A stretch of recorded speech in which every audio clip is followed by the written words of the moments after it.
Hello students. मेरा नाम doctor के शर्मा है और मैं आप लोगों को 12th क्लास की फ़िज़िक्स टीच करने के लिए ये क्लास ले रहा हूँ। देखो, आज का लेक्चर पहले मैं थोड़ा सा कोर्स कंटेंट बता देता हूँ आपको। इस बार 12th के कोर्स के अंदर एक तो हम लोग इलेक्ट्रोमैग्नेटिज्म पढ़ेंगे। इस इलेक्ट्रोमैग्नेटिज्म में इलेक्ट्रिसिटी और मैग्नेटिक फील्ड से रिलेटेड चैप्टर है और दोनों आपस में कंबाइंड कैसे करते हैं, इलेक्ट्रिसिटी और मैग्नेटिक फील्ड का कॉम्बिनेशन क्या है, उससे और दूसरी अल्टरनेटिंग करंट कैसे बनती है। तो एक सेक्शन तो पूरा का पूरा इलेक्ट्रोमैग्नेटिज्म का है। उसके बाद में नेक्स्ट सेक्शन ऑप्टिक्स का है। ऑप्टिक्स में हमारे पास में दो चैप्टर हैं। एक चैप्टर है रे ऑप्टिक्स, जिसके अंदर हम लोग लाइट को ये कंसिडर करके पढ़ेंगे कि लाइट इज़ अ रे and it is always travel in a straight line path, जो रेक्टिलिनियर प्रोपिगेशन है। तो इस रे ऑप्टिक्स के अंदर हम लोगों को दो फिनोमेना पढ़ने हैं, एक तो रिफ्लेक्शन और एक रिफ्रैक्शन। उसके बाद में नेक्स्ट चैप्टर आएगा अपना वेव ऑप्टिक्स। वेव ऑप्टिक्स के अंदर हम लोगों को लाइट को ये मान के पढ़ना है कि light is a transverse wave, light एक ट्रांसवर्स वेव है और इस ट्रांसवर्स वेव के नेचर से हम लोगों को दो फिनोमेना पढ़ना है। एक फिनोमेना तो पढ़ना है हम लोगों को डिफ्रैक्शन और एक पढ़ना है हम लोगों को इंटरफेरेंस और एक छोटा सा फिनोमेना हो रहा है जिसका नाम है पोलराइजेशन। तो ये अपना ऑप्टिक्स वाला सेक्शन होगा। उसके बाद में आ जाएगी मॉडर्न फिजिक्स। मॉडर्न फिजिक्स के अंदर एक तो ड्यूल नेचर ऑफ लाइट पढ़ना है कि लाइट का जो नेचर है वो ड्यूल है, कुछ पार्टिकल नेचर भी है, कुछ वेव नेचर भी है। और इसी के बाद में अपने पास में चैप्टर आ जाएगा एटम, एक चैप्टर आ जाएगा न्यूक्लियाई। तो ये मॉडर्न फिजिक्स का सेक्शन हो जाएगा अपना। उसके बाद में अगला जो सेक्शन आएगा वो आएगा इलेक्ट्रोस्टैटिक्स, इलेक्ट्रोस्टैटिक्स नहीं, सॉरी, इलेक्ट्रॉनिक्स। इलेक्ट्रॉनिक्स वाले सेक्शन के अंदर इलेक्ट्रॉनिक्स वाले सेक्शन के अंदर हम लोग जो डायोड, ट्रांजिस्टर और जो सेमी कंडक्टिंग मटेरियल है उनकी स्टडी करेंगे। उसके बाद में नेक्स्ट सेक्शन आ जाएगा अपना कम्युनिकेशन। कम्युनिकेशन के अंदर हम लोग कैसे कम्युनिकेशन होता है, ठीक है ना, कैसे मोबाइल फ़ोन काम करते हैं, कैसे इंटरनेट चलता है, वो वाला सेक्शन अपने को पढ़ना है। तो ये ओवरऑल अपना सिलेबस है। आपकी बार इलेक्ट्रोमैग्नेटिज्म, ऑप्टिक्स, मॉडर्न फिजिक्स और इलेक्ट्रॉनिक्स एंड कम्युनिकेशन, ये सिलेबस है। तो आज हम लोग यहाँ पर इलेक्ट्रोस्टैटिक्स चालू कर रहे हैं। इलेक्ट्रोमैग्नेटिज्म का सबसे पहला चैप्टर इलेक्ट्रोस्टैटिक्स। आज का लेक्चर कंपैरेटिवली थोड़ा सा थ्योरेटिकल रहेगा क्योंकि शुरुआत की थ्योरी पढ़ के फिर हम लोग फार्मूला और डेरिवेशंस वगैरह में एंटर करेंगे। तो इसी के लिए मैंने कुछ नोट्स प्रोवाइड किए हुए हैं, आपको स्क्रीन पे देखिए आप लोग। ये जो डिटेल्ड नोट्स लिखे हुए हैं यहाँ पे। तो आज हम लोगों को ये नोट्स के जो 4-5 पेज मैंने प्रोवाइड किए हैं ये हम लोगों को स्टडी करने हैं। तो आज का रिटन वर्क कम है और आप लोगों को नोट्स पे ज़्यादा फोकस करना है। तो देखो, सबसे पहले बात करते हैं हम लोग इलेक्ट्रोस्टैट की। इलेक्ट्रोस्टैटिक्स क्या है? ये लिखा हुआ मैंने हेडलाइन, ये है electrostatics. What is electrostatics? Electrostatics के अंदर अगर अपन देखें तो ये दो वर्ड से मिलकर बना है। पहला वर्ड है इलेक्ट्रो, दूसरा वर्ड है स्टैटिक्स। इलेक्ट्रो का मतलब होता है चार्ज। इलेक्ट्रो का मतलब क्या है? चार्ज। जहाँ पर भी इलेक्ट्रो वर्ड आ जाए तो इसका मतलब समझ लो कि कुछ ना कुछ चार्ज से रिलेटेड बात आने वाली है। और स्टैटिक्स वर्ड आपने पहले भी पढ़ा होगा। स्टैटिक्स का मतलब होता है इन रेस्ट कंडीशन। तो इसका मतलब यहाँ पे हम लोग पढ़ने वाले हैं चार्ज इन रेस्ट कंडीशन। तो what is electrostatics? Electrostatics is the branch of physics which deals with study of rest charge and all its phenomena। जितने भी इसके फिनोमेना है, भाई फिनोमेना क्या क्या, कि रेस्ट चार्ज करता क्या क्या है। रेस्ट चार्ज क्या करेगा? अगर जैसे मान लो एक चार्ज पड़ा हुआ है तो वो किसी दूसरे चार्ज को अट्रैक्ट कर सकता है, रिपेल कर सकता है। तो यानी या तो अट्रैक्टिव फोर्स लगाएगा या रिपल्सिव फोर्स लगाएगा। कोई भी चार्ज पड़ा हुआ है तो वो अपने आसपास क्या कर सकता है? इलेक्ट्रिक फील्ड क्रिएट कर सकता है, इलेक्ट्रिक पोटेंशियल बना सकता है। उस इलेक्ट्रिक पोटेंशियल की वजह से दूसरा चार्ज फ्लो कर सकता है। तो ये जो है ये इसके फिनोमेना हो गए। तो अपने को इस चैप्टर के अंदर क्या पढ़ना है? Study of rest charge and all it's phenomena. तो इसको अपन बोलेंगे इलेक्ट्रोस्टैटिक्स। अच्छा, अब सवाल ये पैदा होता है कि अगर चार्ज रेस्ट कंडीशन में है तो ये चार्ज आया कहाँ से, किस जगह से आया, ये जो है वहाँ पर अपीयर कैसे हुआ है? तो ये चार्ज अपीयर हुआ है bye means of friction. Means of friction कैसे हुआ? क्या होगा कि कोई दो चीज़ें फ्रिक्शन, कोई दो चीज़ों के बीच में फ्रिक्शन हुआ होगा और फ्रिक्शन की वजह से ये चार्ज वहाँ पर अपीयर हुआ है। कैसे हुआ है ये अपन बाद में डिस्कस करेंगे। अभी तो आप लोग ये मान लो कि ये जो चार्ज है ये किससे है? फ्रिक्शन से है। इसलिए इस ब्रांच का एक और नाम है, ये सेकंड पॉइंट में देखो ये लिखा हुआ है मैंने, इसी का एक और नाम है, इसको अपन बोलते हैं क्या? इसको हम लोग बोलते हैं फ्रिक्शनल इलेक्ट्रोस्टैटिक्स। ये आया है बाय मीन्स ऑफ फ्रिक्शन और फ्रिक्शन की वजह से, आने की वजह से हम लोग इसको क्या बोलते हैं? हम लोग इसको फ्रिक्शनल इलेक्ट्रोस्टैटिक्स ही बोलते हैं। ये देखो ये ऊपर लिखा हुआ है जिसको मैं हाईलाइटर से हाईलाइट कर रहा हूँ, ठीक है ना, ये फ्रिक्शनल इलेक्ट्रोस्टैटिक्स, ये इसका दूसरा नाम है। मतलब इस ब्रांच के दो नाम हो सकते हैं, एक तो हो सकता है इलेक्ट्रोस्टैटिक्स और एक हो सकता है फ्रिक्शनल इलेक्ट्रोस्टैटिक्स।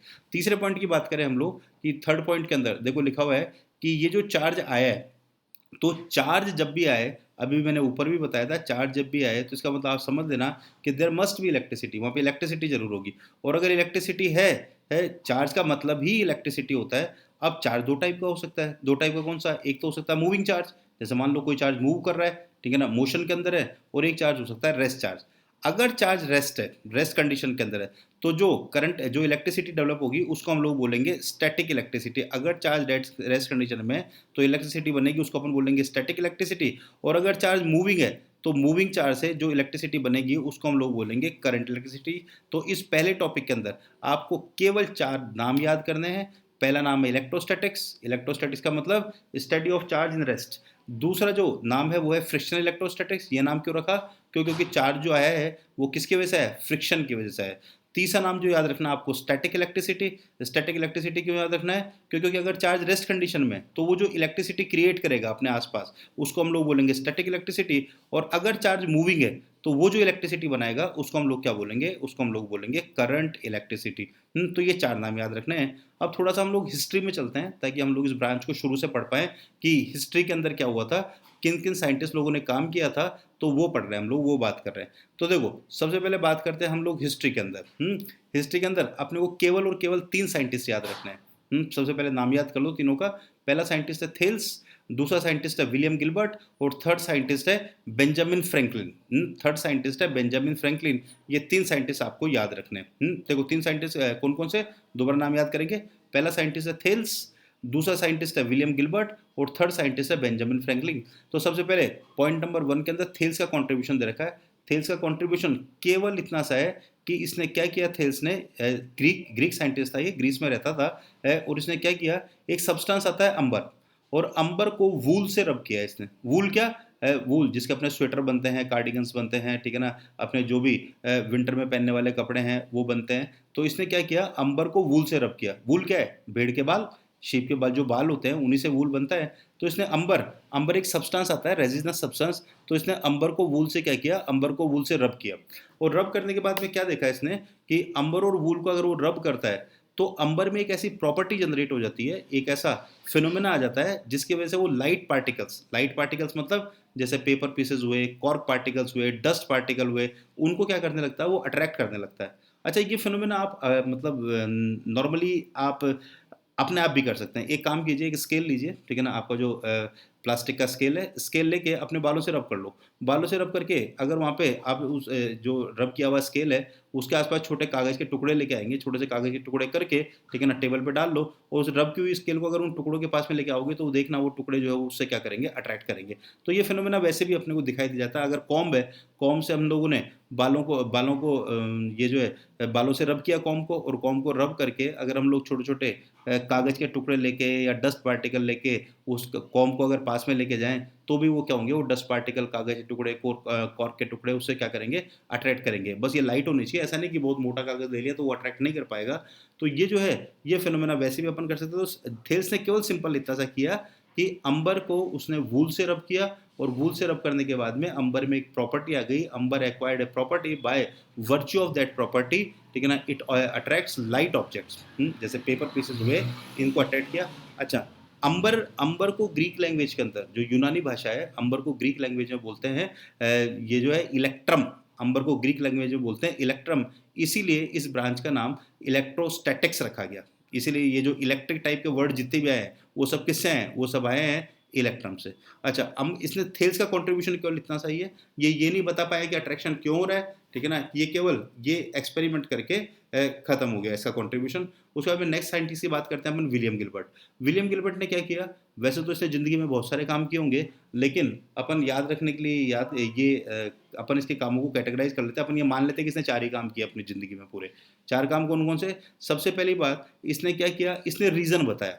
उसने रीज़न बताया कि यार ये अंबर अट्रैक्ट क्यों कर रहा है। अंबर और वूल को जब थेल्स ने रगड़ा तो ये अट्रैक्ट क्यों करने लगा। तो उसने कहा कि यार रगड़ने की वजह से क्या हुआ, due to rubbing amber gets charge. Amber जो है वो क्या हो गया, अंबर चार्ज हो गया, अंबर इलेक्ट्रीफाइड हो गया, अंबर चार्ज हो गया। और चार्जिंग की वजह से अंबर के ऊपर तो आ गया क्या, अंबर के ऊपर तो आ गया नेगेटिव चार्ज, और वूल के ऊपर क्या आ गया, वूल के ऊपर आ गया पॉजिटिव चार्ज। मतलब चार्ज 2 टाइप के होते हैं, एक तो पॉजिटिव चार्ज और एक नेगेटिव चार्ज।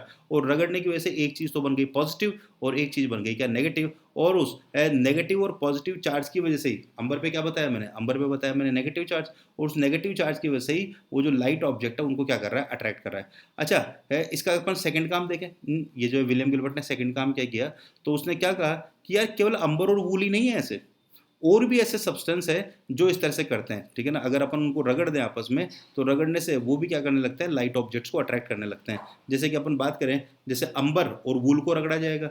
जैसे हम लोग शू पहन के, जो शू का सोल होता है, और अगर किसी वूलन कारपेट पे चलें, तो शू का जो सोल है वो भी वूलन कारपेट से रगड़ खा जाएगा, और शू सोल और वूलन कारपेट भी आपस में क्या हो जाएंगे, चार्ज हो जाएंगे। जैसे हम लोग कॉम को हेयर से रगड़े, ठीक है ना।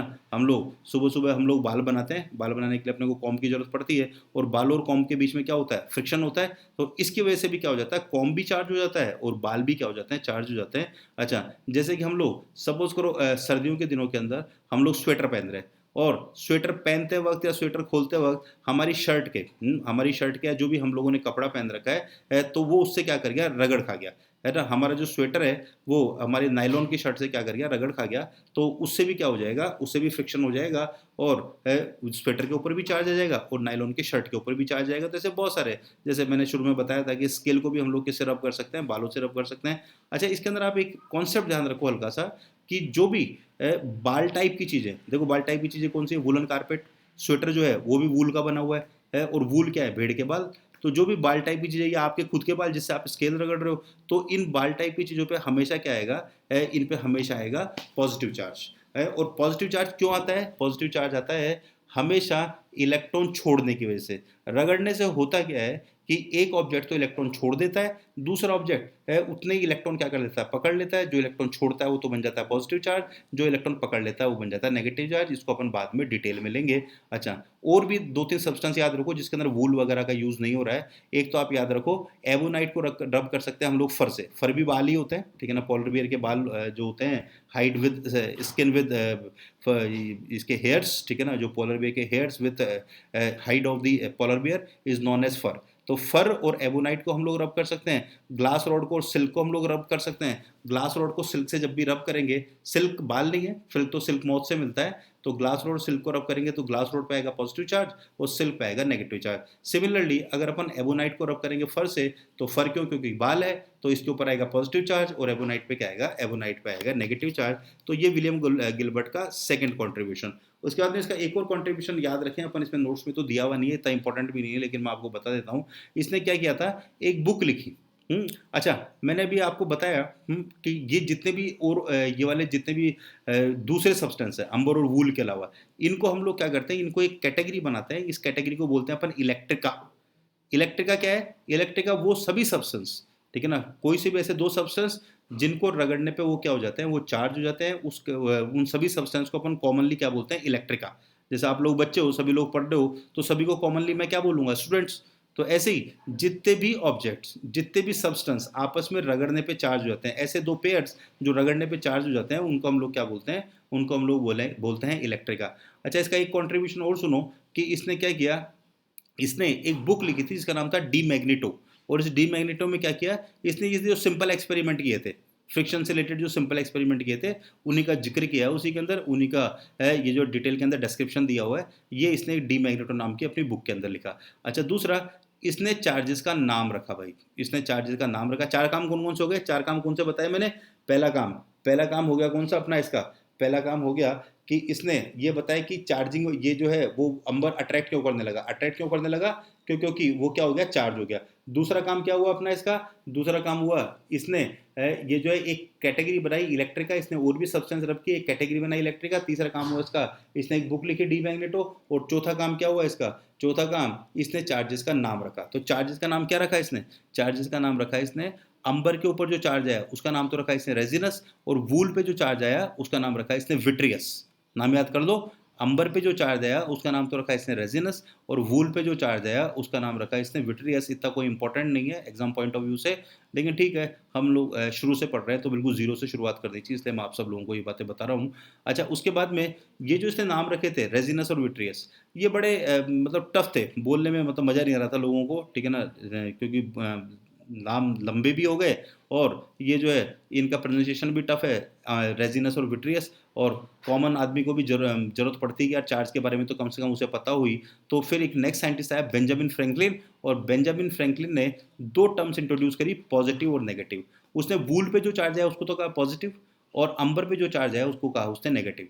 ध्यान रखना, यानी इसने जो रेजिनस चार्ज था उसका नाम तो कर दिया क्या, नेगेटिव, और जो विट्रियस चार्ज था उसका नाम क्या कर दिया इसने, पॉजिटिव। और ये काम किसने किया, बेंजामिन फ्रैंकलिन ने। और आज तक टिल टुडे, और इवन आप भी ये इस्तेमाल करोगे, आपके आने वाली जनरेशन भी ये इस्तेमाल करेगी, हम लोग चार्ज का नाम अभी भी ये इस्तेमाल करते हैं, पॉजिटिव चार्ज और नेगेटिव चार्ज है। और ये कौन रख के गया था ये नाम रख के गया था बेंजामिन फ्रैंकलिन। तो ये हुआ है अपनी हिस्ट्री की बात कि हिस्ट्री में किन किन साइंटिस्ट लोगों ने कंट्रीब्यूशन दिया है इस इलेक्ट्रोस्टैटिक्स के रेफरेंस में।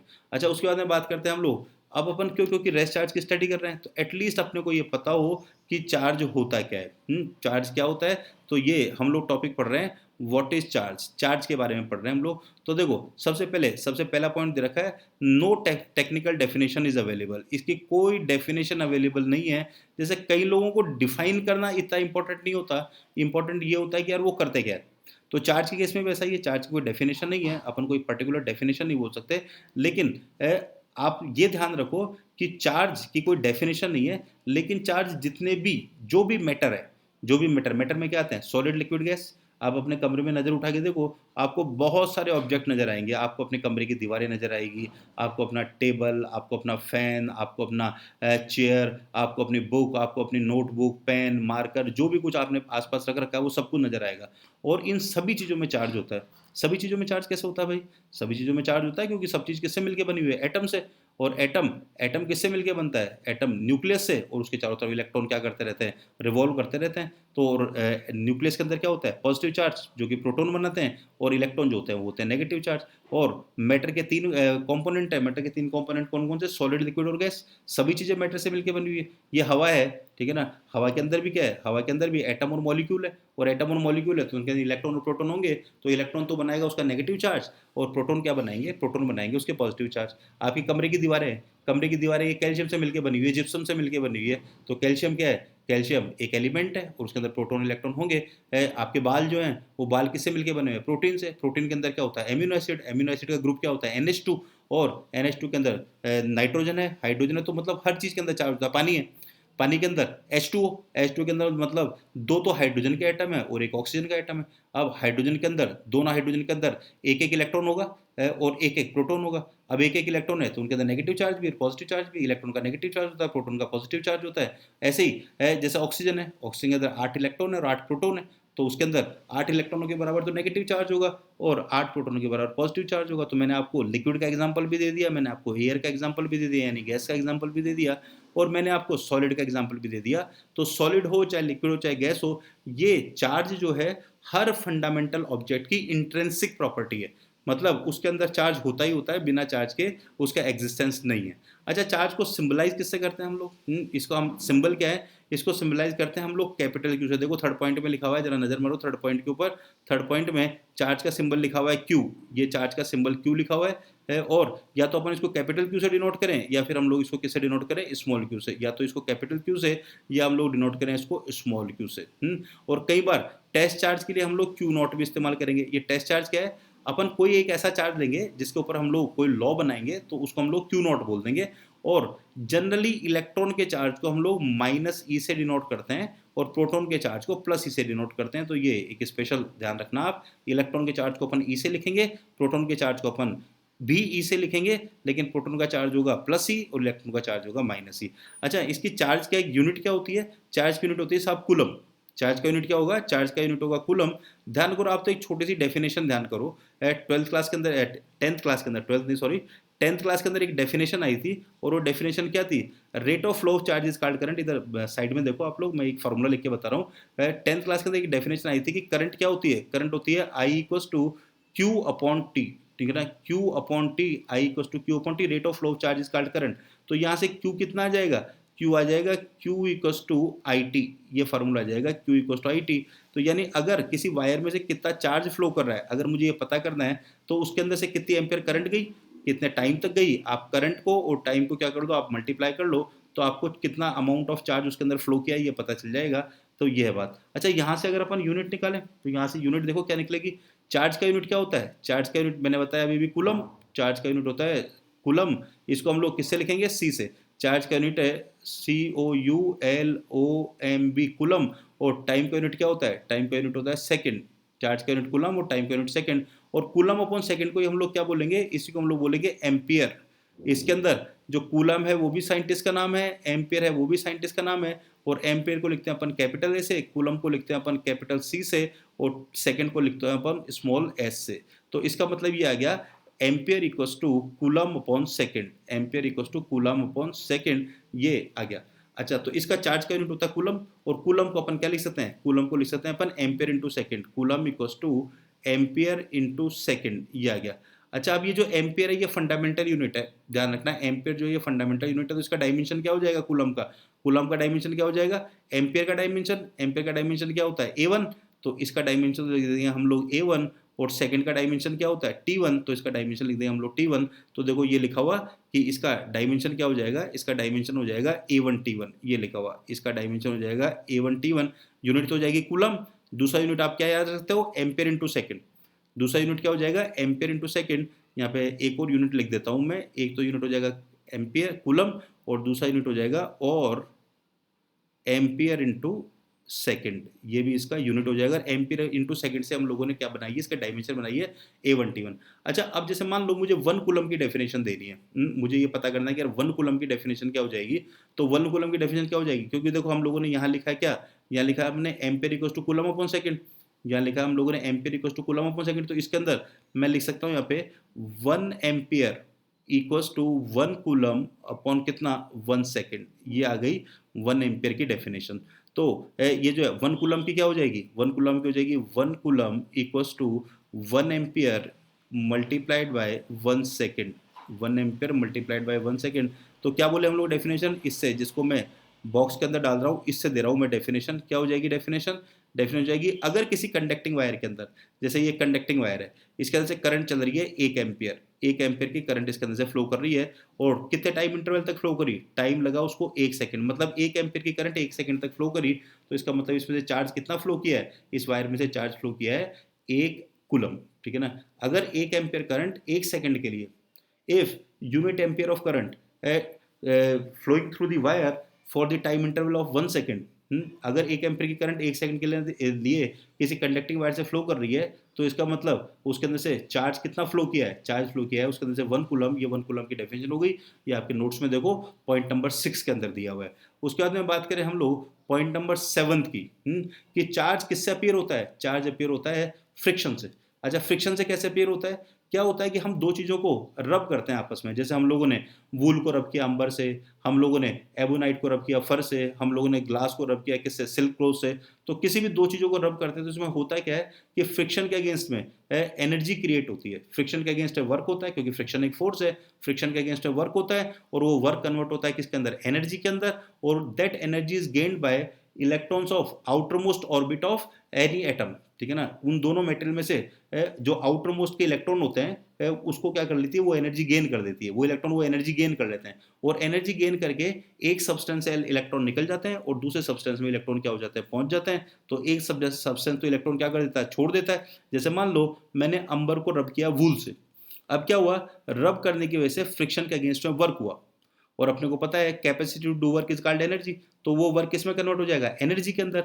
और वो एनर्जी कौन गेन कर लेगा, जो बाल है, जो वूल है, वूल क्या है, भेड़ के बाल, तो वूल जो है, वूल के जो एटम्स है उनके आउटर मोस्ट शेल के इलेक्ट्रॉन, जिनको कि हम लोग वैलेंस इलेक्ट्रॉन बोलते हैं, वो एनर्जी गेन कर लेंगे, और गेन करके वो इलेक्ट्रॉन वहां से निकल जाएंगे और किसके पास में चले जाएंगे, अंबर के पास में। जितने इलेक्ट्रॉन वूल छोड़ेगा उतने के उतने इलेक्ट्रॉन क्या करेगा, अंबर ये जो है पिक कर लेगा। अब वूल ने इलेक्ट्रॉन छोड़ दिए, इलेक्ट्रॉन होते हैं नेगेटिव चार्ज, तो किसी में से नेगेटिव चार्ज निकल गया तो वो खुद क्या बन गया, पॉजिटिव, और किसी ने नेगेटिव चार्ज गेन कर लिया तो वो खुद क्या बन गया, नेगेटिव, क्योंकि उसके बाद में प्रोटॉन की कमी हो गई, क्योंकि अपने को पता है कोई भी एटम इलेक्ट्रिकली क्या होता है, न्यूट्रल, जितने उसमें प्रोटॉन होते हैं उतने उतने इलेक्ट्रॉन होते हैं, तो वो इलेक्ट्रिकली न्यूट्रल रखते हैं उसको, एक एटम इलेक्ट्रिकली न्यूट्रल होता है। लेकिन अगर इलेक्ट्रॉन निकल गए तो प्रोटॉन का अमाउंट ज्यादा हो गया, तो वो पॉजिटिव चार्ज शो करने लग जाता है, और किसी के पास में इलेक्ट्रॉन चले गए तो इलेक्ट्रॉन का नंबर ज्यादा हो गया। अच्छा, इसमें ये ध्यान रखना, हमेशा इलेक्ट्रॉन ही शफल करेगा, इलेक्ट्रॉन ही शिफ्ट करेगा, इलेक्ट्रॉन ही एक सब्सटेंस को दूसरे सब्सटेंस में जाएगा,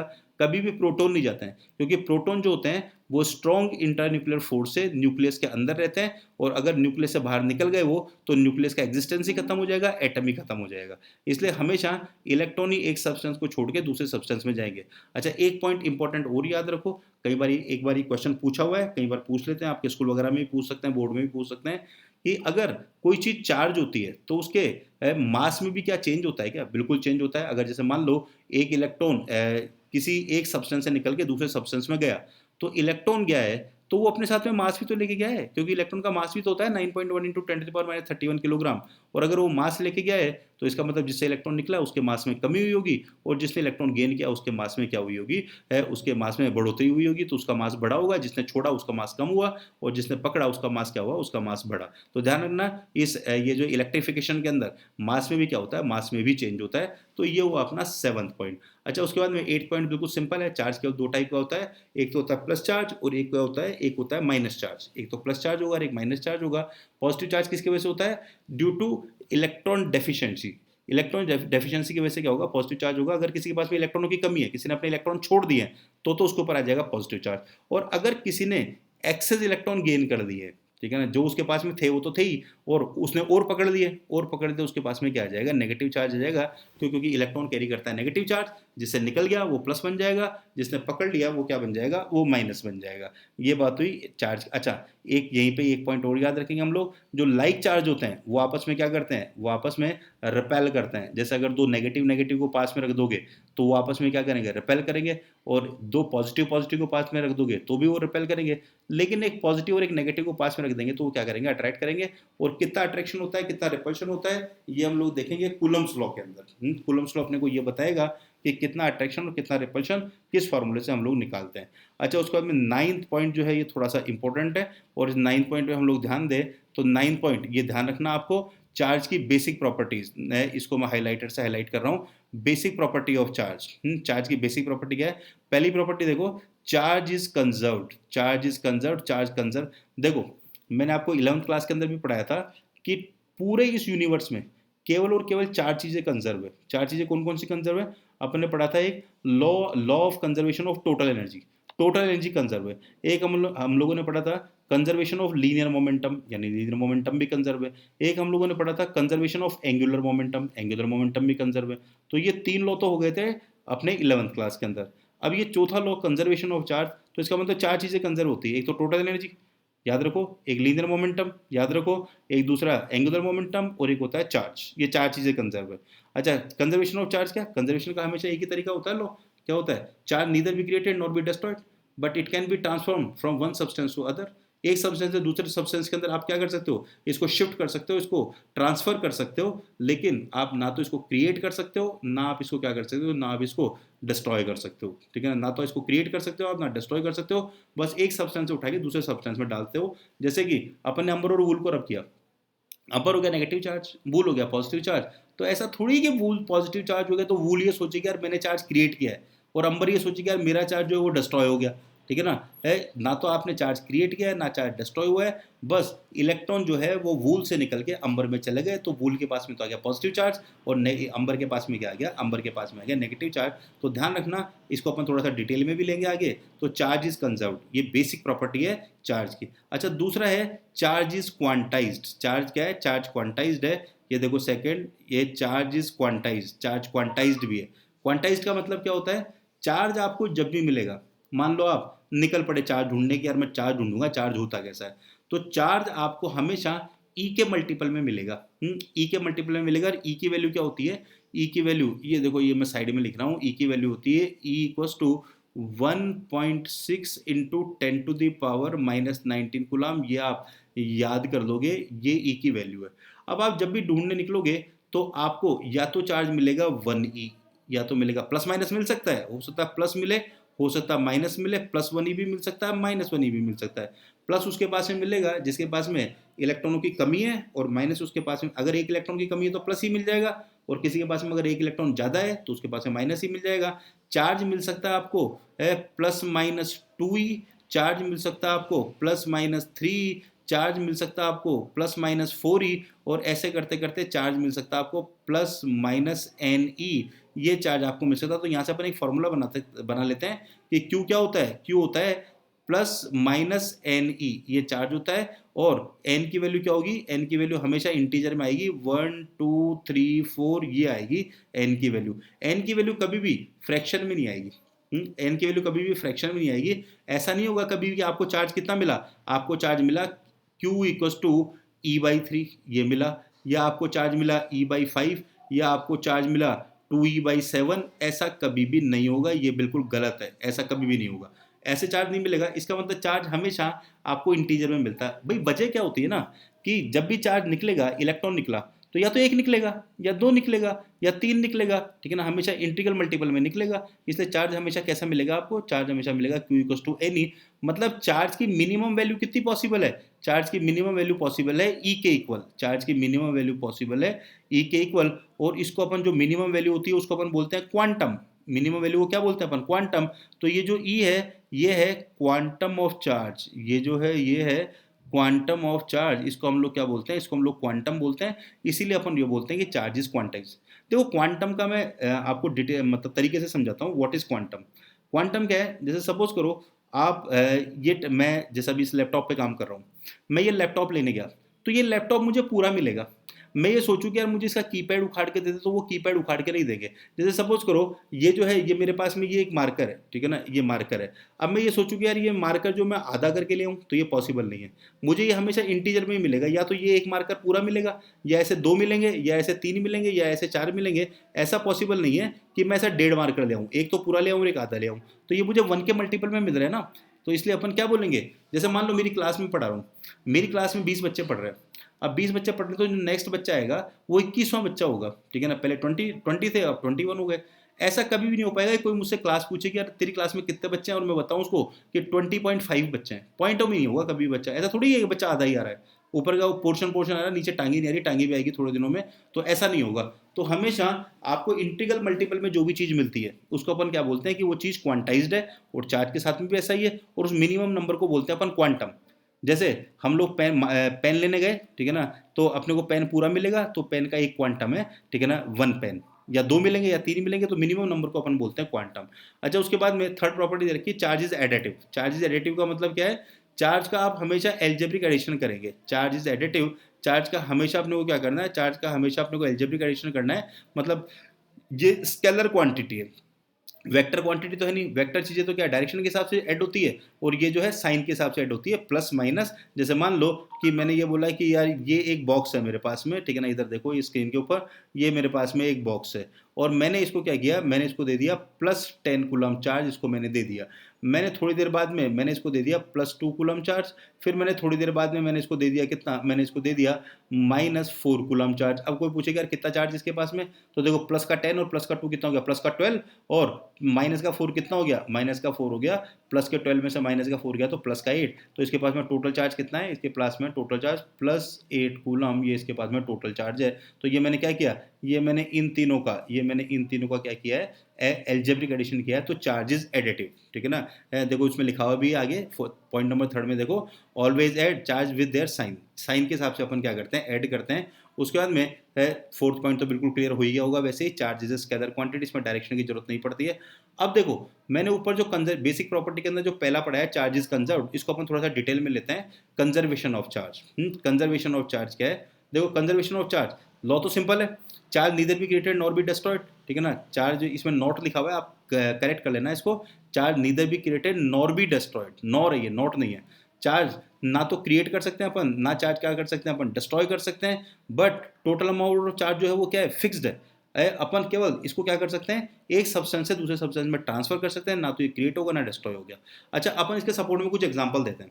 एग्जांपल क्या, कि सबसे पहला एग्जांपल देखो, पेयर प्रोडक्शन। पेयर प्रोडक्शन क्या होता है, एक पेयर का प्रोडक्शन, एक पेयर बनेगा, एक प्लस चार्ज बनेगा और एक माइनस चार्ज बनेगा। तो अपने को ये रिएक्शन ये कंफ्यूज करेगी कि यार चार्ज जो है वो क्या हो रहा है, चार्ज प्रोड्यूस हो रहा है। लेकिन एक्चुअल में अगर अपन पूरी रिएक्शन को देखेंगे तो चार्ज ना तो डिस्ट्रॉय हुआ ना क्रिएट हुआ, यानी चार्ज जो है वो कंजर्व है। देखो क्या होता है, गामा फोटोन।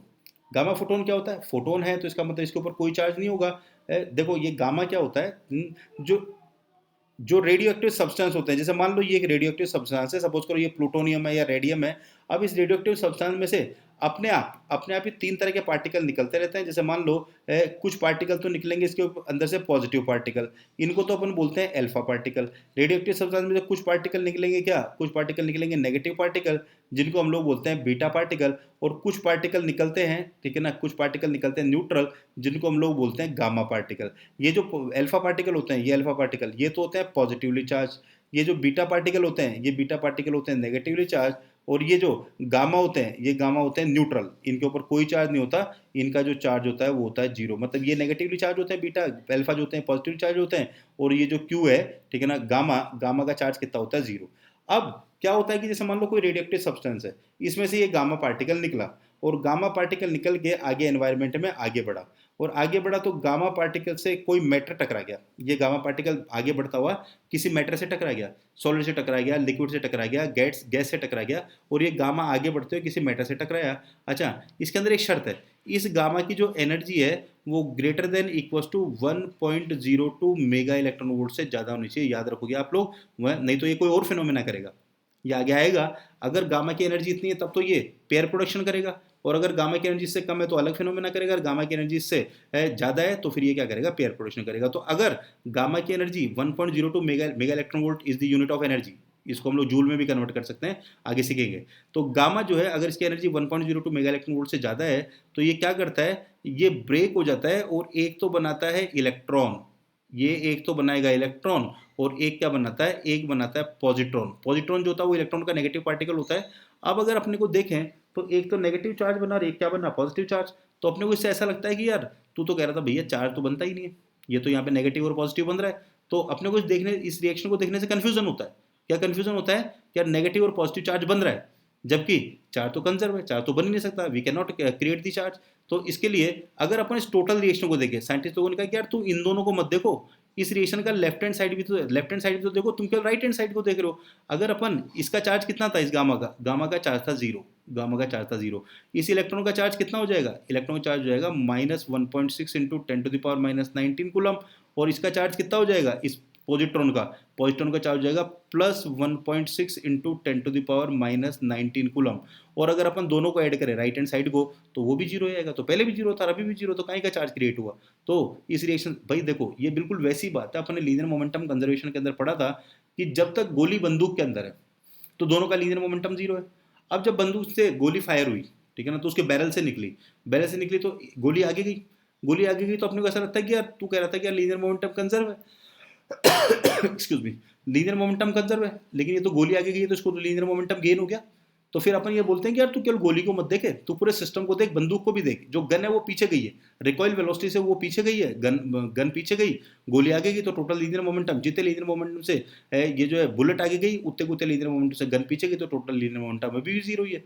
फायर करने से पहले भी जीरो था, अभी भी जीरो ही है। तो ये भी रिएक्शन अपने को ये बता रही है कि ये पेयर प्रोडक्शन से पहले भी गामा का टोटल चार्ज जीरो था, बाद में भी टोटल चार्ज जीरो है। तो ये है पेयर प्रोडक्शन। अच्छा, उसके बाद में बात करें हम लोग, नेक्स्ट देखो एनिलेशन। नेक्स्ट जो फिनोमेना लिखा हुआ है वो लिखा हुआ है एनिलेशन है। एनिलेशन देखो, ये मैं हाईलाइट कर रहा हूँ, एनिलेशन। एनिलेशन क्या है, ये पेयर प्रोडक्शन वाली जो रिएक्शन है, अगर ये उल्टी हो जाए, उल्टी कैसे, कि ये इलेक्ट्रॉन और ये पॉजिट्रॉन मिलके, ये इलेक्ट्रॉन और ये पॉजिट्रॉन मिलके वापस गामा फोटोन भी बना सकते हैं। मतलब ये जो ऊपर वाली रिएक्शन थी पेयर प्रोडक्शन, ये उल्टी डायरेक्शन में चल जाए तो फिर इस रिएक्शन को नाम देते हैं अपन एनिलेशन, है ना।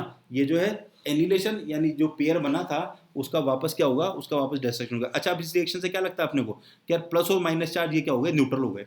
प्लस और माइनस चार्ज न्यूट्रल हो गए, कि इलेक्ट्रॉन के पास में था -1.6 इंटू 10⁻⁻19 कूलम, प्रोटॉन इसके पॉजिट्रॉन के पास में था +1.6 इंटू 10⁻⁻19 कूलम, और ये दोनों आपस में मिलके इन्होंने क्या बना दिया, गामा फोटोन बना दिया। और गामा का चार्ज कितना है, गामा का चार्ज है जीरो, जबकि ये ठीक नहीं है। अपने को ऐसा लगता है कि यार इसके अंदर चार्ज जो है वो डिस्ट्रॉय हुआ है, पहले दो, एक प्लस चार्ज था और एक माइनस चार्ज था, अब चार्ज है ही नहीं, तो चार्ज डिस्ट्रॉय हुआ है। लेकिन फिर मैं वापस वही लूंगा कि अगर अपन लेफ्ट हैंड साइड का टोटल चार्ज देखें, राइट हैंड का साइड का टोटल चार्ज देखें, तो टोटल चार्ज दोनों तरफ का क्या आता है, सेम आता है। इसका मतलब चार्ज क्या है, चार्ज इज स्टिल कंजर्व, दोनों तरफ का सेम चार्ज है। और अगर चार्ज सेम है, चार्ज कांस्टेंट है, तो इसका मतलब चार्ज जो है वो क्या है, कंजर्व है।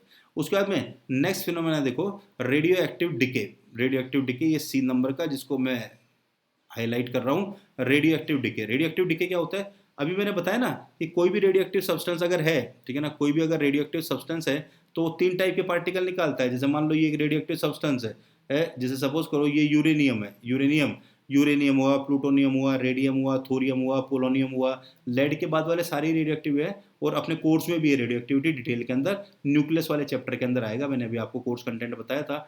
अब इस यूरेनियम में से तीन टाइप के पार्टिकल अपने आप ही निकलते रहते हैं, ठीक है ना, अपने आप, नेचुरल प्रोसेस है ये।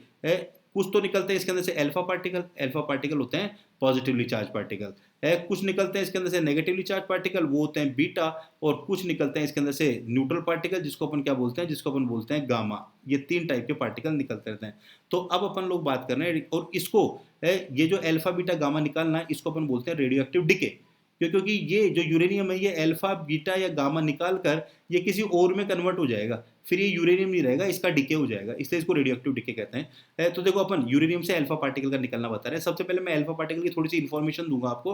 अल्फा पार्टिकल ये थोड़ा सा याद रखो। अगर अपन अल्फा पार्टिकल का चार्ज देखें, अगर अपन चार्ज देखें, चार्ज को क्यों से लिखते हैं अपन, और अल्फा पार्टिकल तो मैंने अल्फा लगा दिया नीचे। इसका जो चार्ज होता है वो प्रोटॉन के चार्ज का डबल होता है, twice of charge of proton. और प्रोटॉन का चार्ज कितना होता है, प्रोटॉन का चार्ज होता है प्लस ई के इक्वल, तो इसलिए इसका चार्ज हो जाएगा +2e। और अभी भी मैंने आपको ई की वैल्यू बताई थी, तो ये याद रखो। अल्फा पार्टिकल पे कई बार बहुत अच्छे न्यूमेरिकल आ जाते हैं, तो चार्ज याद नहीं होगा तो अपन न्यूमेरिकल नहीं कर पाएंगे। तो इसका चार्ज होता है +2 और ई की वैल्यू होती है 1.6 इंटू 10⁻⁻19 कूलम। ये अल्फा पार्टिकल का चार्ज है। आप इसका मास भी याद रखो, अल्फा पार्टिकल का मास कितना होता है, ठीक है ना। अल्फा पार्टिकल का मास होता है मास ऑफ अल्फा पार्टिकल, ये होता है प्रोटॉन के मास का 4 गुना। अब प्रोटॉन का याद होना चाहिए उसके लिए है, और प्रोटॉन का याद कर लो। प्रोटॉन का मास होता है 4, तो ये है ही, और प्रोटॉन का मास होता है 1.67 इंटू 10⁻⁻27 किलोग्राम। याद कर लो, ये होता है किसका मास, ये होता है अल्फा पार्टिकल का, ये मास है। और अच्छा, इसको ऐसे भी याद रखो, m alpha equals to 4mp, numerical करने के लिए आसानी रहती है इससे। M alpha equals to 4mp और q alpha equals to twice of q p, ठीक है ना, ये याद रखो आप। यानी अल्फा पार्टिकल का मास जो होता है प्रोटॉन का 4 गुना होता है, अल्फा पार्टिकल का जो चार्ज होता है वो प्रोटॉन का क्या होता है, दुगना होता है। अब देखो रिएक्शन क्या दे रखी है इसके अंदर, रिएक्शन क्या दे रखी है कि अगर एक यूरेनियम से, ठीक है ना, अगर एक यूरेनियम, अच्छा अल्फा पार्टिकल को हीलियम का न्यूक्लियस भी बोलते हैं अपन, मतलब इसका चार्ज और मास जो वो हीलियम के न्यूक्लियस से मैच करता है, इसलिए अपन इसको न्यूक्लियस ऑफ हीलियम भी बोलते हैं। और इसको अपन 2He4 से लिखते हैं, क्योंकि हीलियम का नंबर है 2, एटॉमिक नंबर 2 है, और उसका मास नंबर कितना है 4, तो इसलिए इसको 2He4 से भी लिखते हैं। अब देखो यूरेनियम से अपन अल्फा पार्टिकल निकालते हैं, मतलब हीलियम का न्यूक्लियस निकालते हैं। ये जो है, ये लिखा अपन ने क्या, ये लिखा अपन ने यूरेनियम, ये ऊपर देखो स्क्रीन पे, ये लिखा मैंने यूरेनियम। यूरेनियम का जो एटॉमिक नंबर होता है वो एटॉमिक नंबर है 92, एटॉमिक नंबर लिखा जाता है हमेशा नीचे, और यानी 92 एटॉमिक नंबर होने का मतलब है ये है नंबर ऑफ प्रोटॉन, इसका नंबर ऑफ प्रोटॉन जो है वो 92 है। और ऊपर लिखा मैंने 236, ये लिखा मैंने 236, ये है इसका मास नंबर। ये जो ये लिखा हुआ है 92, ये 92 है क्या, नंबर ऑफ प्रोटॉन्स, ये होता है नंबर ऑफ प्रोटॉन्स। और ये जो ऊपर लिखा हुआ है इसको बोलते हैं अपन मास नंबर, ये क्या होता है, ये होता है न्यूट्रॉन प्लस प्रोटॉन का टोटल काउंट, ये होता है न्यूट्रॉन प्लस प्रोटॉन का टोटल काउंट। अब देखो इस यूरेनियम 92 यूरेनियम 236 में से मान लेते हैं एक अल्फा पार्टिकल निकला, अल्फा पार्टिकल को लिखेंगे अपन 2He4, ये लिखा अपन अल्फा पार्टिकल को 2He4, ये लिखा। अब जब 92 में से 2 निकल गया तो आगे कितना बचेगा, आगे बचेगा 90, क्योंकि नीचे ऊपर का बैलेंस होना चाहिए लेफ्ट हैंड और राइट हैंड साइड का। 92 में से ये 2 तो हीलियम को मिल गया, तो आगे बचा कितना 90, और ये जो है 236 में से ये 4 निकल गया, तो आगे कितना बचा, आगे बचा 232, ये आगे बचा 232। और जब 90 नंबर पे देखोगे तो आपको मिलेगा थोरियम, इसीलिए अपन इसको रेडियो एक्टिव डिके कहते हैं। देखो यूरेनियम जो है वो किस में कन्वर्ट हो गया, वो कन्वर्ट हो गया थोरियम के अंदर, मतलब। और ये है अल्फा पार्टिकल निकला, एंड यूरेनियम जो है वो कन्वर्ट होकर किस में बदल गया, थोरियम के अंदर। अब अपने को इससे क्या लगता है, अभी मैंने अल्फा पार्टिकल क्या बताया आपको, पॉजिटिवली चार्ज, तो अपने को ऐसा लगता है कि यार तू तो भी बोल रहा था कि भैया अल्फा पार्टिकल जो है ये चार्ज क्रिएट होता ही नहीं है, यहाँ पे तो ये चार्ज क्रिएट हुआ है, और इसका चार्ज कितना है, इसका चार्ज है +2e के इक्वल। देखो ये मैंने ये बता रखा है यहाँ पे चार्ज, इसका चार्ज कितना होता है +2e, तो ये इसका चार्ज +2e है। तो अपन बोलेंगे यार पूरी रिएक्शन को देखो भाई, पूरी रिएक्शन कैसे, इधर भी तो चार्ज +92e है, क्योंकि 92 प्रोटॉन है यहाँ पे, और इसके पास है +90e है, ठीक है ना। और दोनों का इधर +2 और +90 करें तो टोटल चार्ज कितना हो जाएगा, टोटल चार्ज जाएगा वापस +92, तो दोनों तरफ का बराबर ही तो है, बराबर। इसका मतलब चार्ज क्या है, इसका मतलब चार्ज कंजर्व है, ये है कंजर्वेशन ऑफ चार्ज। ये दिया हुआ देखो है आपका क्यू एल्फा कितना है, क्यू एल्फा है आपका ट्वाइस ऑफ क्यूपी, ये दिया हुआ, यानी अल्फा पार्टिकल का चार्ज है 2+e, यानी ये अल्फा पार्टिकल का टोटल चार्ज है। और अल्फा पार्टिकल का मास कितना होता है 4mp। अच्छा कुछ और भी आप है ना इलेक्ट्रॉन और प्रोटॉन इनके चार्ज याद कर लो, क्योंकि ये बार बार यूज आएंगे अपने। देखो इलेक्ट्रॉन का चार्ज कितना होता है, इलेक्ट्रॉन का चार्ज होता है, दो लाइनें याद रखनी है बस आपको, चार्ज और मास याद रखना है।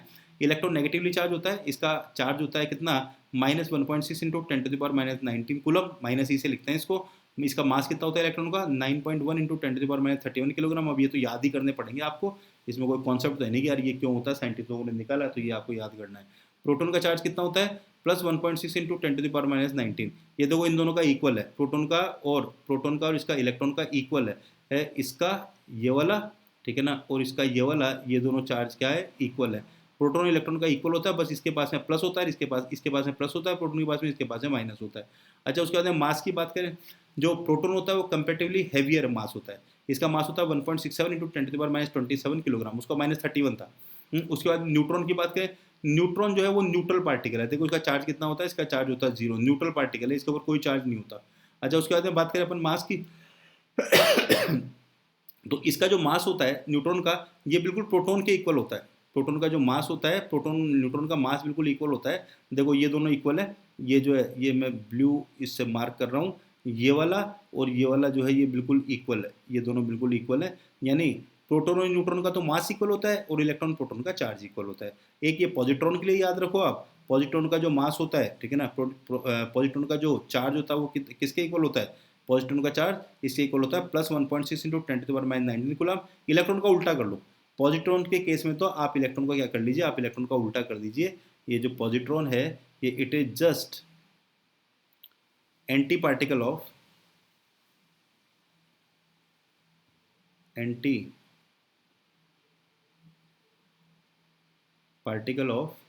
इलेक्ट्रॉन, इलेक्ट्रॉन का एंटी पार्टिकल है ये, जस्ट इलेक्ट्रॉन का एंटी पार्टिकल है, ये याद कर लो बस आप, तो है ना। पॉजिट्रॉन जो है तो इसका चार्ज जो होता है वो पॉजिटिव होता है और मास उतना का उतना होता है। तो ये है, ये क्या पढ़ा हम लोगों ने, ये पढ़ा अपन ने कंजर्वेशन ऑफ चार्ज। उसके बाद में आ जाओ quantization of charge. Quantization of charge क्या है समझाया था मैंने भी थोड़ा सा, कि चार्ज जब भी अपने को मिलेगा हमेशा अपने को ई के मल्टीपल में मिलेगा, चाहे प्लस ई के फॉर्म में भी मिल सकता है, माइनस मतलब +1 ही मिल सकता है, +2 ही मिल सकता है, +3 मिल सकता है, +n ही मिल सकता है। चार्ज अपने को -1 ही मिल सकता है, -2 ही मिल सकता है, -3 मिल सकता है, मतलब मिनिमम अमाउंट कितना मिल सकता है चार्ज का, चार्ज का मिनिमम अमाउंट मिल सकता है ई के equal. It can B plus, it can B minus, ठीक है ना। इसको अपन बोलते हैं क्वांटाइजेशन ऑफ चार्ज। तो जब भी चार्ज मिलेगा अपने को ई के मल्टीपल में मिलेगा, और इस ई को अपन क्या कहते हैं, इस ई को कहते हैं अपन क्वांटम ऑफ चार्ज, इस ई को कहते हैं अपन क्वांटम ऑफ चार्ज। अच्छा देखो, जैसे मान लो ये है वूल और ये है अंबर, ठीक है ना, जहाँ पे कर्सर है वहाँ पे देखो ये वूल है और ये अंबर है। इस वूल से मान लेते हैं एक इलेक्ट्रॉन निकला, एक इलेक्ट्रॉन निकला, तो एक इलेक्ट्रॉन निकल के इससे इसके अंदर चला गया अंबर से, ठीक है ना। अंबर से निकला और कहाँ से कहाँ चला गया, अंबर से निकल, ये वूल से निकल के सॉरी अंबर के अंदर चला गया, ये वूल से निकला और वूल से निकल के कहाँ चला गया, अंबर में चला गया। अब जब वूल से निकला तो इसके ऊपर आ गया +1 ही, इसके ऊपर आ गया -1 ही, या फिर हो सकता है 2 इलेक्ट्रॉन चले जाएं, 2 इलेक्ट्रॉन जाएंगे तो वूल के ऊपर आ जाएगा +2 ही, और इसके ऊपर अंबर के ऊपर आ जाएगा -2 ही। हो सकता है 3 चले जाएं, 3 चले जाएंगे तो +3 और -3 आ जाएगा।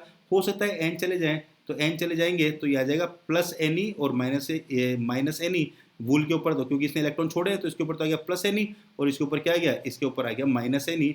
ये जो है ये चार्ज होगा, तो अपन एक फॉर्मूला लिख सकते हैं यहाँ पे Q + -ne, ये याद रखोगे क्वांटाइजेशन का फॉर्मूला है। प्लस चार्ज भी मिल सकता है, माइनस चार्ज भी मिल सकता है। देखो एक क्वेश्चन किया हुआ है यहीं पे, देखो question, it is observe that when a glass rod rub with silk cloth, एक ग्लास रॉड को सिल्क क्लॉथ से रब किया, there is +6.4 into 10⁻16 coulomb charge found on glass, glass के ऊपर इतना चार्ज मिला आपको, इतना प्लस चार्ज मिला, कितना प्लस चार्ज मिला, +6.4 इंटू 10⁻16 कूलम। तो अपने से ये पूछा है कि बताओ किससे किसमें कितने इलेक्ट्रॉन ट्रांसफर हुए, कितने इलेक्ट्रॉन ट्रांसफर हुए और किससे किसमें कितने ट्रांसफर हुए इस फिनोमेना के अंदर। तो देखो अपने सिंपल फार्मूला लगाया Q = ne, ये फार्मूला लगाया Q = ne, और Q = ne के अंदर Q की वैल्यू दे रखी है अपने को 6.4 इंटू 10⁻16, n अपने को निकालना है कितने इलेक्ट्रॉन ट्रांसफर हुए, E की वैल्यू अपने को पता है ही, इसको नीचे ले जाओ, नीचे ले जाओगे तो ये n = 4 इंटू 10⁻3 मिल जाएगा। यानी कि अपने पास में कितने इलेक्ट्रॉन ट्रांसफर हुए, 4000 इलेक्ट्रॉन ट्रांसफर हो गए, किससे किस में हुए, प्लस से माइनस में। प्लस कौन बना है, ग्लास रॉड, और नेगेटिव कौन है, नेगेटिव है ये जो है अपना सिल्क, तो ये जो है ग्लास से निकल के सिल्क के अंदर 4000 इलेक्ट्रॉन चले गए। उसके बाद में अगला क्वेश्चन देखो, अच्छा क्वेश्चन अगला देखो, मैंने अभी आपको बताया था कि हर चीज़ के अंदर पॉजिटिव और नेगेटिव चार्ज होता है, क्योंकि हर चीज़ मिलके ही किससे बनी होती है, मॉलिक्यूल और एटम से। तो देखो ये अपने से पूछ रहा है, calculate total positive charge in A 100 gram, 100 gram of water, water के 100 ग्राम के अंदर आप क्या करो, टोटल चार्ज कितना होता है ये निकालो। अब देखो 100 ग्राम क्या है अपने पास में, इधर स्क्रीन पे देखो साइड में मैं लिख रहा हूँ, अपने पास में H2O, ये H2O का मॉलिक्यूल है, पानी को ऐसे लिखते हैं अपन। अब H2 को अगर अपन देखें तो इसमें अपन ये देखते हैं किसी भी चीज़ का पॉजिटिव चार्ज कौन बनाता है, प्रोटॉन, तो अपन ये देखते हैं इसके अंदर एक मॉलिक्यूल के अंदर प्रोटॉन कितने, इस H2O के एक मॉलिक्यूल में प्रोटॉन कितने हैं, है ना। तो एक मॉलिक्यूल के अंदर प्रोटॉन कितने हैं, हाइड्रोजन में कितने प्रोटॉन होता है, एक। तो दो हाइड्रोजन में कितने प्रोटॉन हुए, दो। ऑक्सीजन के कितने अंदर कितने प्रोटॉन होते हैं, 8। तो इसके अंदर टोटल प्रोटॉन कितने हो गए, टोटल प्रोटॉन हो गए इसके अंदर 10, 10 प्रोटॉन है इसके अंदर। और एक प्रोटॉन का चार्ज अपने को अभी भी याद किया ही था अपन ने, एक प्रोटॉन का चार्ज है प्लस 1.6 इंटू 10⁻19 कूलम। तो अपने पास में अगर अपने इस 10 को मल्टीप्लाई कर दूं मैं 1.6 इंटू 10⁻19 कूलम से, तो मेरे पास में इस एक एटम के अंदर चार्ज आ गया। एक एटम में चार्ज इतना है, ये इतना एक एटम में चार्ज है, एक मॉलिक्यूल में, सॉरी एटम नहीं मॉलिक्यूल, H2O मॉलिक्यूल के अंदर इतना चार्ज है। अब मैं अगर ये पता कर लूँ 100 ग्राम के अंदर कितने मॉलिक्यूल हैं, तो हो जाएगा काम मेरा है। अच्छा 100 ग्राम मॉलिक्यूल के अंदर कितने, 100 ग्राम ये जो है अमाउंट के अंदर, पानी के 100 ग्राम अमाउंट के अंदर कितने मॉलिक्यूल होंगे, ये पता करने के लिए मुझे अवोगाद्रो कॉन्सेप्ट का यूज करना पड़ेगा। देखो अवोगाद्रो ये बोलता है कि किसी भी चीज़ के एक मोल के अंदर, किसी भी चीज़ के एक मोल के अंदर कितने कितने एटम या कितने मॉलिक्यूल होते हैं, किसी के भी एक मोल के अंदर, एक मोल के अंदर होते हैं one one point sorry 6.02 into 10⁻23 इतने मॉलिक्यूल या एटम होते हैं एक मोल के अंदर, ठीक है ना, ऐसा अवोगाद्रो बोलता है। एक मोल के अंदर इतने होते हैं। अब यार एक मोल में कितना अमाउंट होता है ये कैसे पता करें, सुनना मुझे ध्यान से। जैसे मान लो मुझे पानी का एक मोल लेना है, वाटर का एक मोल लेना है। कैसे लूंगा मैं वाटर का एक मोल, वाटर का एक मोल लूंगा मैं 18 ग्राम ले लूंगा। कैसे पता चला मुझे, क्योंकि H2O का जो मॉलिक्यूलर मास है वो 18 ग्राम है। 18 ग्राम कैसे, एक हाइड्रोजन का, एक दूसरे हाइड्रोजन का, और ऑक्सीजन का कितना 16। तो इसका जो मॉलिक्यूलर मास है वो मॉलिक्यूलर मास कितना है, वो मॉलिक्यूलर मास है इसका 18, ये इसका कैपिटल M है मॉलिक्यूलर मास। और अगर अपन 18 ग्राम ले लें, ठीक है ना, अगर मैंने 18 ग्राम का मतलब हो गया एक मोल, तो एक मोल अगर मैंने H2O ले लिया तो इसके अंदर कितने आ जाएंगे, इसके अंदर आ जाएंगे 6.02 इंटू 10⁻23 मॉलिक्यूल। तो एक ग्राम के अंदर कितना हो जाएंगे, यूनिटरी मेथड से निकाल लो, एक ग्राम के अंदर मॉलिक्यूल हो जाएंगे 6.02 इंटू 10⁻23। और 100 ग्राम के अंदर कितने हो जाएंगे, 100 ग्राम के अंदर हो जाएंगे 6.02 इंटू 10⁻23 अपॉन कितना, अपॉन ये यहाँ पे 18 आएगा, अपॉन 18 मल्टीप्लाइड बाय 100। ये इतने मॉलिक्यूल हो गए, इतने मॉलिक्यूल। अब इतने मॉलिक्यूल हो गए किसके अंदर, 100 ग्राम वाटर में, और 100 ग्राम वाटर में इतने मॉलिक्यूल, तो एक ग्राम के अंदर ये जो है एक मॉलिक्यूल के अंदर कितना चार्ज है, इतना। तो अगर अपन इसको और इसको उठा के मल्टीप्लाई कर दें, इसको और इसको जिन पर मैंने टिक किया इन दोनों को मल्टीप्लाई कर दें, तो अपने पास में टोटल चार्ज आएगा। एक बार सॉल्यूशन के अंदर देखो, देखो अपने पास में कितना कितना वाटर है, अपने पास में वाटर है 100 ग्राम, अपने पास में वाटर है 100 ग्राम, है ना। अब H2O का जो मॉलिक्यूलर मास है वो कितना है, H2O का molecular mass of H2O equals to 18 gram. और H2O के मॉलिक्यूल के अंदर नंबर ऑफ प्रोटॉन कितने हैं, नंबर ऑफ प्रोटॉन है 10, 2 + 8 ये नंबर ऑफ प्रोटॉन है। अब अपन इसके अंदर क्या निकाल लेते हैं, हम लोग इसके अंदर निकाल लेते हैं कि अगर हम लोग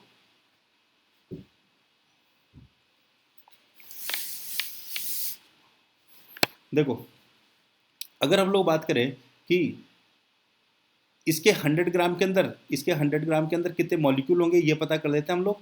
देखो ये तो इसके अंदर तो पता नहीं बच्चे ने कैसे कर रखा है, ये मैंने दिया होगा, मैं तुम्हें यहाँ कर देता हूँ इसको दोबारा।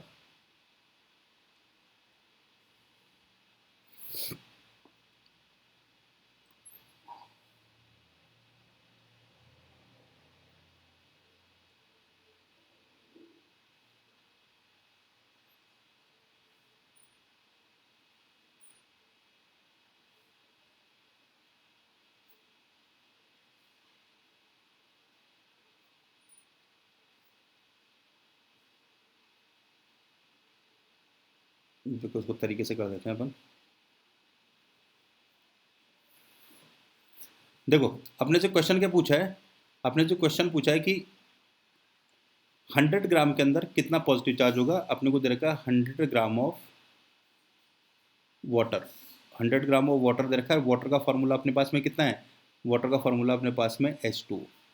अब अपन H2 के एक मॉलिक्यूल के अंदर नंबर ऑफ प्रोटॉन पता कर देते हैं। क्यों क्यों प्रोटॉन ही क्यों पता कर रहे हैं, क्योंकि प्रोटीन तो बनाएंगे उसके प्लस चार्ज। तो अपन पता कर रहे हैं number of protons, number of protons in 1 molecule of H2O कितने हो जाएंगे? ये हो जाएंगे 10, क्योंकि एक हाइड्रोजन के पास में एक, दूसरे हाइड्रोजन के पास में भी एक, और ऑक्सीजन के पास में कितने? ऑक्सीजन के पास में 8, तो ये आ जाएंगे 10। ये नंबर ऑफ प्रोटॉन है ना? ये इतने प्रोटॉन है, और एक प्रोटॉन का चार्ज अपने को पता है, चार्ज ऑफ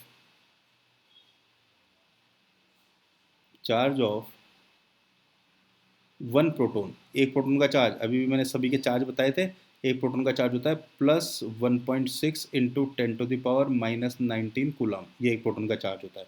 अब अगर मुझे ये पता चल जाए कि 100 ग्राम वाटर के अंदर प्रोटॉन ये जो है मॉलिक्यूल्स होंगे कितने, तो अब एक मॉलिक्यूल का अपने को पता है कि यार इतने प्रोटॉन है, और एक मॉलिक्यूल का चार्ज पता चल जाएगा। तो देखो क्या करें अपन, 100 ग्राम के अंदर कितने मॉलिक्यूल होंगे ये निकालते हैं अपन। अपन निकाल रहे हैं number of molecules, number of molecules of H2O in 100 gram water. 100 gram water के अंदर कितने नंबर ऑफ मॉलिक्यूल्स होंगे ये निकाल रहे हैं अपन। इसके लिए लेना पड़ेगा अपने को मदद आवोगाद्रो कॉन्सेप्ट की। आवोगाद्रो कॉन्सेप्ट क्या कहता है अपने को? आवोगाद्रो कॉन्सेप्ट कहता है कि अगर आप 18 ग्राम पानी ले लें, 18 ग्राम पानी के अंदर होगा 1 मोल, 18 ग्राम पानी के अंदर कितने मॉलिक्यूल हो जाएंगे? ये मॉलिक्यूल हो जाएंगे 6.02 इंटू 10⁻23। और 1 ग्राम में कितने हो जाएंगे? 1 ग्राम में हो जाएंगे, इसको यूनिटरी मेथड से निकालो, 18 को नीचे भेजो, तो आ जाएगा 6.02 इंटू 10⁻23 अपॉन कितना? अपॉन आ गया 18। तो 100 ग्राम में कितने हो जाएंगे? 100 ग्राम में हो जाएंगे 6.02 into 10⁻23 upon 18 multiplied by 100 molecules of H2O। इतने मॉलिक्यूल आ गए H2O, है ना? और एक मॉलिक्यूल के अंदर प्रोटॉन कितने हैं? 10। तो टोटल प्रोटॉन कितने हो गए? टोटल प्रोटॉन इन 100 ग्राम। सो टोटल प्रोटॉन इन 100 ग्राम, 100 ग्राम में टोटल प्रोटॉन कितने हो गए? इसको ये जो है, ये मॉलिक्यूल आए किसके अंदर? 100 ग्राम के अंदर, और एक मॉलिक्यूल के अंदर कितने प्रोटॉन है? 10। तो इसको मल्टीप्लाई कर दो आप 10 से, और 6.02 into 10⁻23 upon 18 multiplied by 100 multiplied by 10। कारण है इन दोनों को मल्टीप्लाई किया है, मैं जो रेड रेड मार्कर से टिक कर रहा हूँ, अपने किस किस को मल्टीप्लाई किया है? इस वाले 10 को और इस वाले को अपन ने मल्टीप्लाई किया है, ठीक है ना? ये दोनों मल्टीप्लाई होके दिस मल्टीप्लाइड बाय दिस, ये किया अपन ने, और ये दोनों करने से अपने को क्या मिल गया?